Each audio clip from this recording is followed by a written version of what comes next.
Welcome back to our Auburn recruiting junkies and transfer portal junkies. After all, we're doing a video about the transfer portal for the 2025 class and basically team at this point. So let's update you on this brand new addition, who they are, what are the quick facts, and of course, what it means for Hugh Freeze and the Auburn Tigers. Before we do that, I want to welcome you back to the channel here at E2C Network, where we share the Auburn experience, which is all about Auburn sports, Auburn culture, and Auburn family stuff. An easier way to say it. If it's orange and blue, it's what we do. So thank you so much for joining us and what we're going to be doing in this particular video. Now, I know, trust me, most of you that are watching these types of videos are probably panicking once again about Auburn recruiting and stuff like that. Our focus isn't about that today. Our focus is about this person, welcoming them in and getting you the information that you need about what this person is bringing to the table for your team that's going to start playing in just under 2 months, really, from the time that we're doing this video.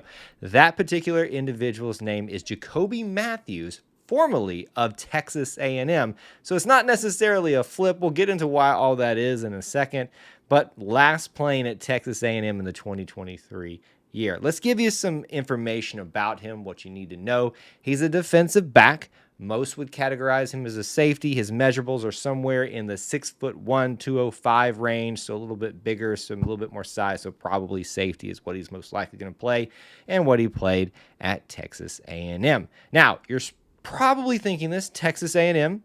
I know someone who was recently at Texas A&M. That'd be DJ Durkin, our defensive coordinator. He's a defensive guy after all. And yes, you'd be right. He was there when DJ Durkin was there. He recruited him to come be a part of that team. So there's a lot of familiarity there. So I'm kind of loving this, to be honest with you. The DJ Durkin effect of pulling people from the Northeast from when he was up in Maryland, pulling people over from Texas A&M when he was over there. I say we milk that as long as we can because we're getting some good options for us in terms of depth pieces and just people contributing right away. So I love the fact that we're yet again finding someone who has that connection with DJ Durkin. Let's give you the timeline event of things here, just so you can at least have the information. So he was there in 2022 and 23 and played for Texas A&M, obviously there. But what happened for 2024? Apparently he had some academic issues or other things going on, went to JUCO, but apparently, as far as I can tell, didn't play football of any kind. As far as I can tell, I'm probably maybe missing that, but spent the last year working on his academics, and as of this moment, it appears that is all in order and will be figured out, so he's already there and committed and expected to be part of the team for this 2025 year. So that gives you a little bit of background history of the timeline of events, how we got to this point. Here's some stats that's listed on Texas A&M's website. Again, they're a few years old, so we'll just trust that they have them all listed rightly. Games played 10 and 11 and 22 and 23.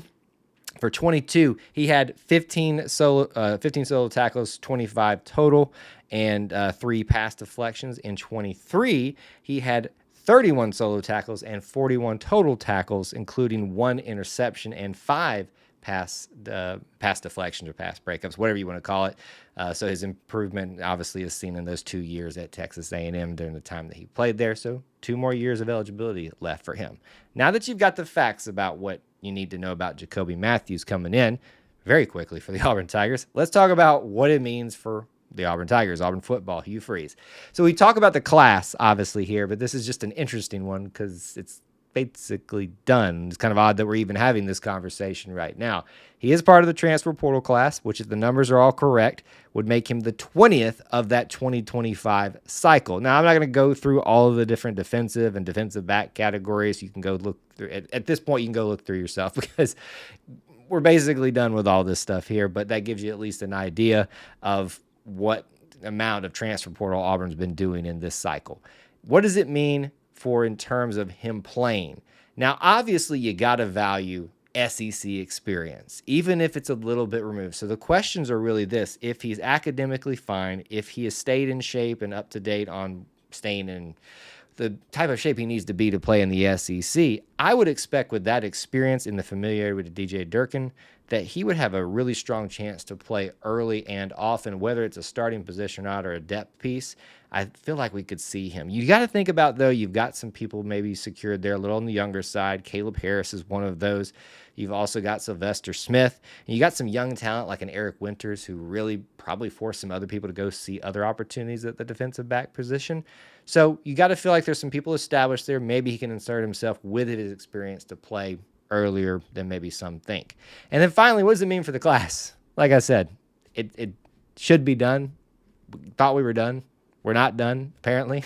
But surely with just under 2 months, we are done with portals and classes and high school for 2025. But I've said it before, and here we are doing this again. So there you have it. Thanks for tuning into this video today. We want to hear from you what you think about Jacoby Mathews joining Auburn football for 2025. Let us know in the comments section below. Until we talk to you again, War Eagle.